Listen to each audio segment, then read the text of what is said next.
I'm Anne Riley. I've been on the Board of Trustees for 14 and a half years. I'm a State College native, teacher in the community for 31 years, now retired. I am not scripted.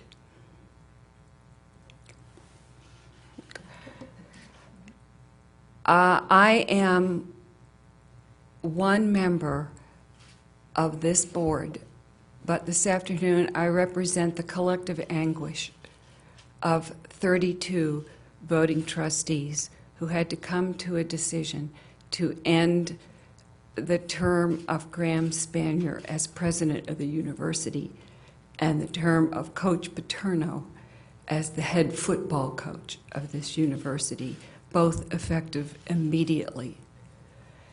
Anguish is the right word by November 9th, but the right word for November 5th, when the trustees learned of the presentment and its contents, and we all did individually at separate times in separate ways. I was the one at the opera.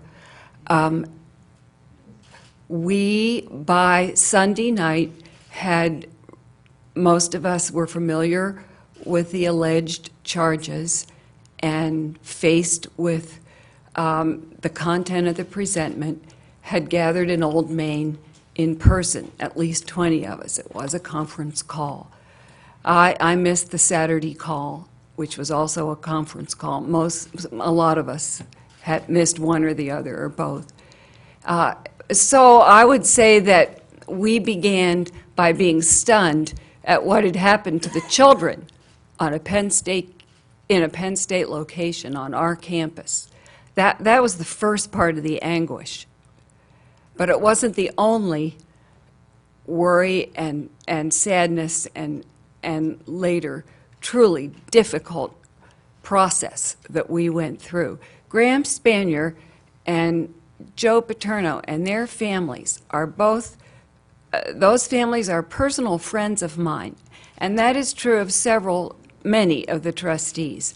I met Graham when Sandy and I were hired to teach at State College High School. We taught English in the same hall, and I've known them ever since. I vacationed with Graham and Sandy. We're family friends. I taught their son. Graham really I'd say he really did save my life on some river in Costa Rica, rafting. I was under the water, really. But that's just the beginning for me, because I had these years working with him as a trustee. I know to what level he moved the reputation and success of this university. What a wonderful teacher and mentor he was to the students and his staff and faculty.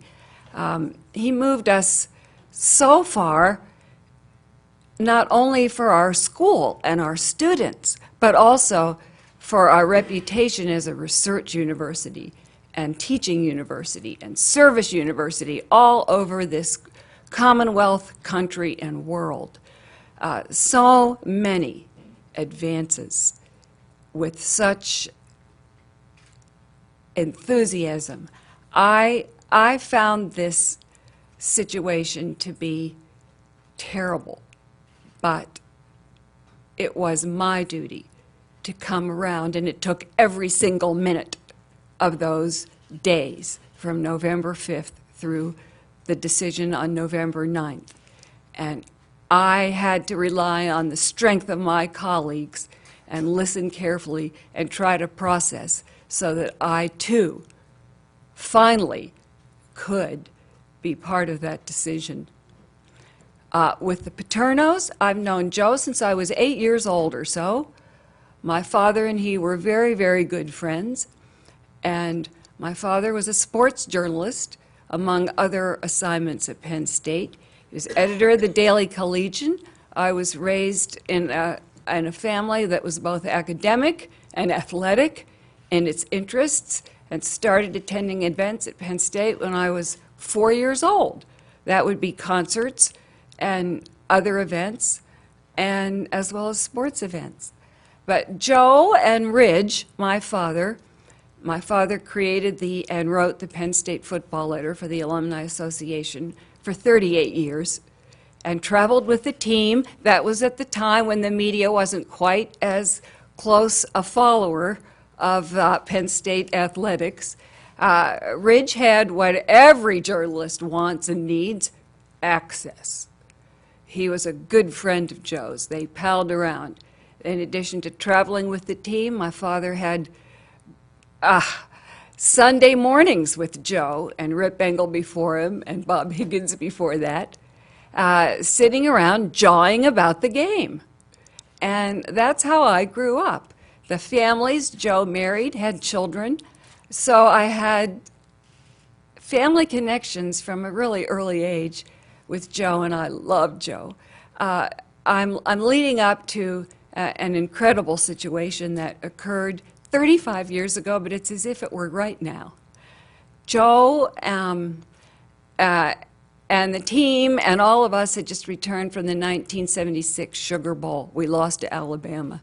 5 days hence, Ridge was at Joe's house on the evening of January 6th. They were jawing again about the game and also about Ridge's book called Road to Number One. He was finishing the last part of it. It was a personal chronicle of Penn State football, and it was a book that he wanted to do. And Joe was, they were rounding out the idea of the student athlete and the whole idea of the complete package, and that Penn State athletes were first students. They were talking about that. And Ridge was saying, what are the next steps? And he had a massive coronary. And he passed out. And Joe tried to revive him on that January 6th night. And he died in his arms. And I remember when Mom got the call, I was with Mom at home. She said, the first thing she said, Daddy's in trouble. He's at the Paternos. I'm so worried about the Paternos' children, because we knew the scene there. Everybody was always around, and I thought, oh my. I remembered that, and I thought, that's what we were thinking on November 5, 6, 7, 8, 9. This is the hardest decision I've ever been a part of. And I had to draw strength from my colleagues. And finally, I could be a part of this, but it was so hard. I think the anguish will remain for the children and for what we had to do to be able to move Penn State forward. I certainly hope that the friendship can still happen.